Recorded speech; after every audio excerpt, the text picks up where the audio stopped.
All right, let's do this. Welcome everybody to the very first breakdown of the WDE Rumble 2K25 season. Oh, it feels good to be back. The drafts are in the books, the rosters are locked and loaded, and we are officially ready for kickoff. Yep, you see that right? Let it sink in. The wait is finally over. All that time you spent doing off-season research, all that draft strategy, now we see if it pays off. Week 1 is here. Okay, so let's just dive right into the good stuff. What are the biggest stories we need to be watching as the WD Rumble season gets started? Well, first up, our inaugural game of the week is going to be a fun one, pitting a league veteran against a total newcomer. And speaking of newcomers, let's give a huge WD Rumble welcome to our 2 new managers, the program, and time to win. Glad to have you both. We also, want to take a moment to remember a former member of our league, Coach Matt Harper. His passion for this game, it was infectious, and he's going to be deeply missed. So let's get right into the action with that first game of the week. It's that classic matchup, right? The seasoned vet versus the rookie manager. And man, the projections are already telling a pretty wild story.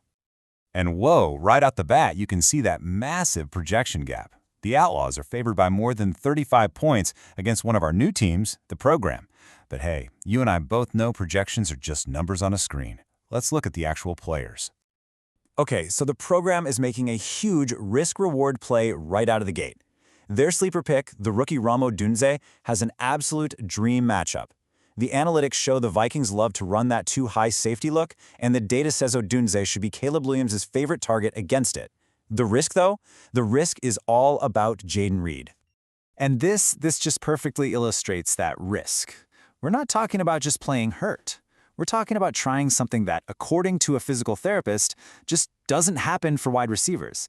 It could totally cripple his route running and his effectiveness if he even plays. That is a massive question mark to have in your starting lineup. So, with that kind of crazy downside on a key starter, plus that heavy projection, yeah, I have to give this one to the veteran. Welcome to the league, the program, but it really looks like a tough start. The Outlaws are going to take week 1. All right, next up, we've got what I'm calling the Contenders Gauntlet. This matchup has 2 teams that are just absolutely loaded with talent. Both have serious, and I mean serious, playoff dreams right from day one. Jake the Snake is rolling into week 1 with the highest projection in the entire league. They look like an absolute juggernaut. They're a huge favorite against the Nashville Ninjas, but let's see if the Ninjas have any tricks up their sleeve. For Jake the Snake, that upside with Xavier Worthy is it's immense. With Rashee Rice suspended, Worthy gets to step into that super high-value role. We're talking design targets, red zone looks. It's a fantasy goldmine. And on the flip side, benching Kyler Murray looks like a brilliant move. He's up against the Saints defense that has just owned him in the past, and all the data points to another frustrating outing. Now, the Ninjas, they're pinning a lot of their hopes on the rookie Tateror McMillan. I get it. He's the clear #1 target for Carolina, and he gets a fantastic matchup against a Jaguars D that just got torched by outside receivers last year. The problem, though, is DeAndre Swift. He's got a brutal draw. He wasn't that efficient last season, and now he has to face a Minnesota run defense that just doesn't give up big plays, period. So, while the Ninjas definitely have some bright spots, the just overwhelming firepower and all those favorable matchups for Jake the Snake, it's just too much to ignore. This team looks ready to make a huge statement in week 1.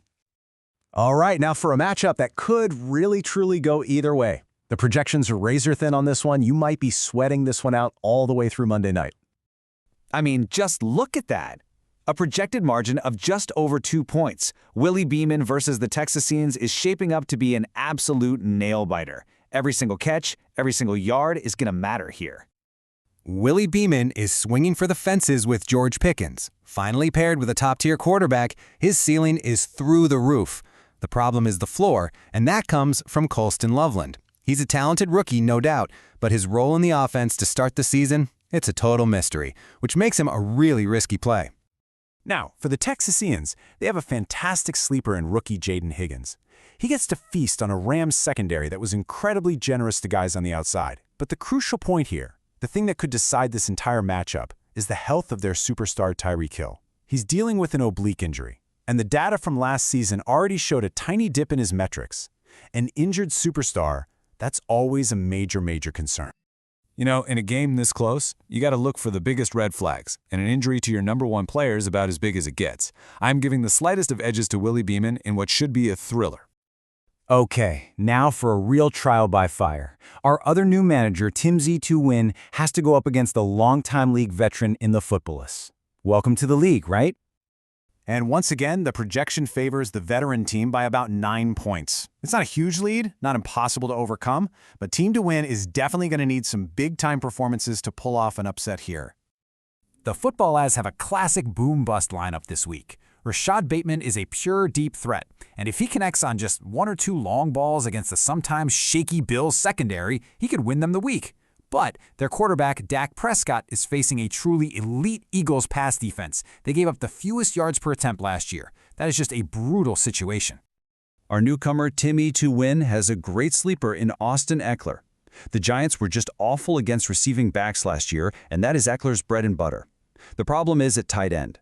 Mark Andrews is an elite talent, of course, but he's facing a Bills defense that is notoriously tough against his position. Yeah, this is a tough draw for the rookie manager. While Time to Win has some really nice pieces, the Footballers roster just seems to have fewer giant question marks this week. I think that veteran depth is going to be the difference.